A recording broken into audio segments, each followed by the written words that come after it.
Happy 3 months old, Scarlet Star! Scarlet! Wow!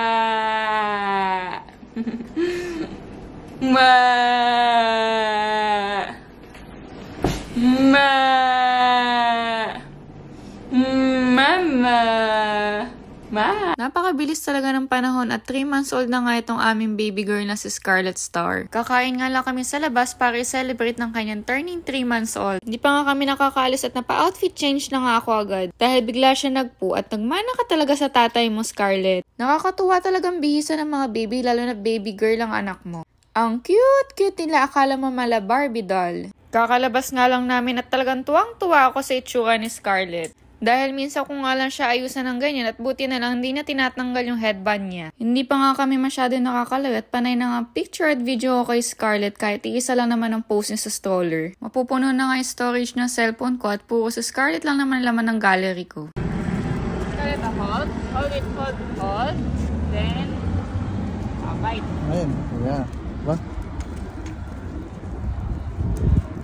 Dapat mas maliit. Dapat mas maliit yung teeter. Gusto ko nga magsimba ngayon kaso hirap naman kay baby. Hindi naman natin pwedeng lakarin. Layo. Pag may kotse tayo. Susunod, magsimba tayo. Next week. Tulog na tulog si Scarlet. Nauugoy habang naglalakad.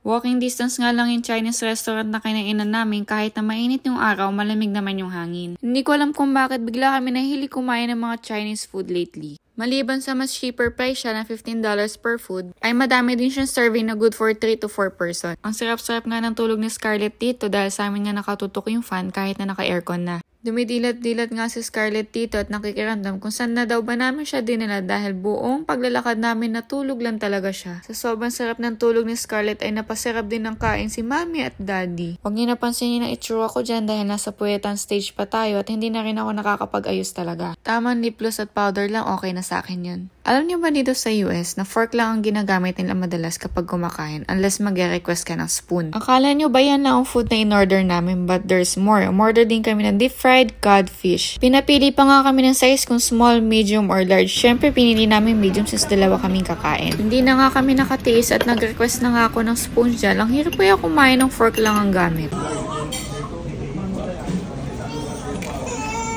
Kung ito yung medium, ano yun? Medium fish. Grabe, super laki. Akala nyo ba kaya namin ubusin lahat ng in-order namin? Syempre, take out lahat ng leftover. Dito, manghihingi ka lang ng take-out box at ikaw na bahala mag-pack ng food mo. Alam nyo ba dito sa US na mandatory ang tip kapag nag-dine-in ka? Kaya hanggat maaari ay mag-take-away order ka na lang para walang tip. Nakatapos na nga kami kumain at nakauwi na pero itong alaga ko, sarap-sarap ng tulog. Happy 3 months old, Scarlet Star. Bye-bye!